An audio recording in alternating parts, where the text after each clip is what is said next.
name is Lorna Penner, and I'm a printmaker artist. I do watercolor batik.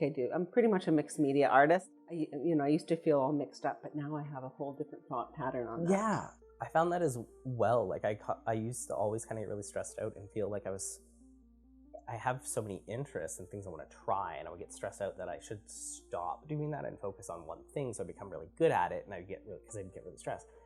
But as soon as I stop like kind of thinking that way and just like enjoy, like it doesn't matter if I'm okay at a million things instead of a professional one, it's more fun.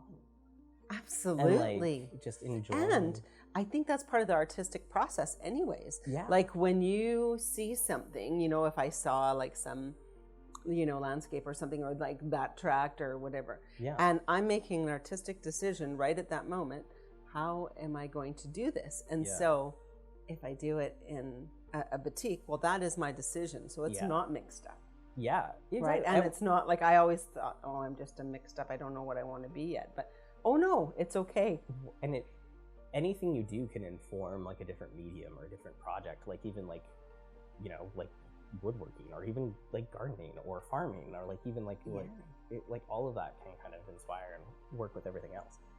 How long would you say you've been a practicing artist? Like when would you have considered yourself an artist, or what was that kind of? Not very long, actually. Really?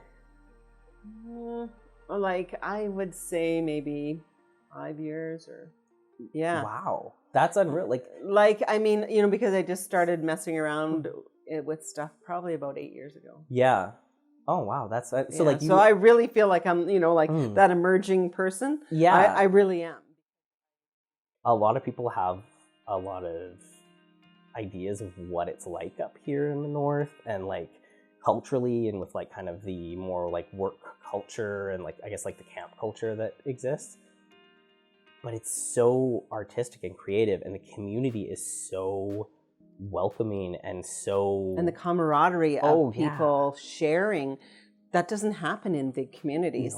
In big settings, they're more like, oh no, I'm not, wherefore everybody's so sharing and encouraging, and like pulls you in and makes you total sharing of everything, knowledge, experience, encouragement, all of those things, right? Like that's what I think too. And it's just so welcoming. It was insane. Well, I think like always, like I was really a little bit more, creative in ways of, crafting, and always seeing something in something else. Yeah. Right? I'd see like, oh, look at those, dried flowers. I could weave them into a basket, or, stuff like that. So sort of crafty ways that way.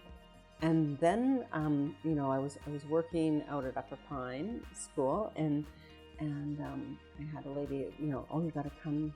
We're doing a printmaking, kind of demonstration, and you should come see it. And I'm like, oh yeah, I should, because she kept on trying to get me to come to their art group, and I was like, oh no, I just do crafts. Yeah. Right. And so I was like so downplayed, right? Like, oh, I only am a crafter. I'm not an artist. And so would you kind of say like that person who kind of like pulled you from that craft side kind of showed you that like that skill kind of like how you can kind of expand upon it almost? Or or just gave me more confidence to just explore.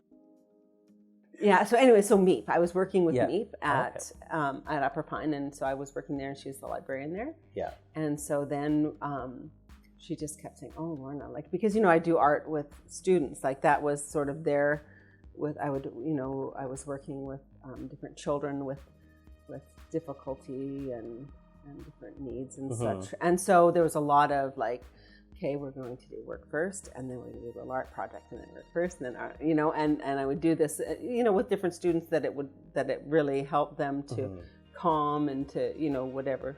Anyway, so she was like, oh, you've got to come out to my studio, and we have this art group, and you should join. I'm like, oh, no. And I had, it's pretty shy, and just, no, I just do what I do. And then, of course, she invited me to the Cultural Center to come see the printmaking that they were doing, and they were doing some work there as a demo, and Mary Parslow was there, right? And so Mary shows me this monoprint that she was making with a jelly plate, and I was just like, oh my gosh. That's really fascinating. I had no idea that it was meat. And like, that's funny because she's, her and Sandy were, I say, the largest catalyst for me to start taking the steps towards like the peace chapter of like the Federation, and like, but even like joining Flying Colors. Flying Colors is a local artist group, mostly an association of artists that locally, and I'd say Meep is kind of the Meep and Sandy were kind of like founders, probably. Yeah, like there was a small group of people, and then it just is like and kind of really ballooned out and grown. So then from there, when I got home, well, I just wanted to learn more. So then I went. They were having some workshop or something. And I thought, well, I have no idea. I remember feeling so overwhelmed because there's all these like really amazing artists, and here I am. I don't even know anything, right? And I'm gonna do this. And I did, and it was fine. I did fine. Every artist has that kind of mentality that like they don't compare, they don't measure up. I used to feel stressed out about it, but like it's almost the thing that if you don't let it become negative, it keeps pushing you and keeps kind of motivating you to try. Yes, and just having more experience, right? Yeah. The more pushing that way, right? Of yourself. To do more, right? Not necessarily to produce more, but to just have experience and let go of this expectation of perfection or some kind of like non-realistic thing anyways. Like I just feel like all the time anyways, it's just paper or it's just canvas or it's just fabric. So you do another one, who cares? I think that like that experience of age or whatever, not to sound all whatever because I'm older, but there are things like, I had so much high pressure on myself when I was younger too, and you do all these things and it's pressure that now it's like, man, sorry, if it doesn't feel good or if it's not, I'm not doing it. And it doesn't mean I think it's all great, because that's not it at all. It's about just the release of, emotion at the time. Yeah. Right. Or that I witnessed, whether I'm giving you what I really saw or felt from what I saw, I'm trying. Even like from where we live here, like always, I'm just in awe every single day.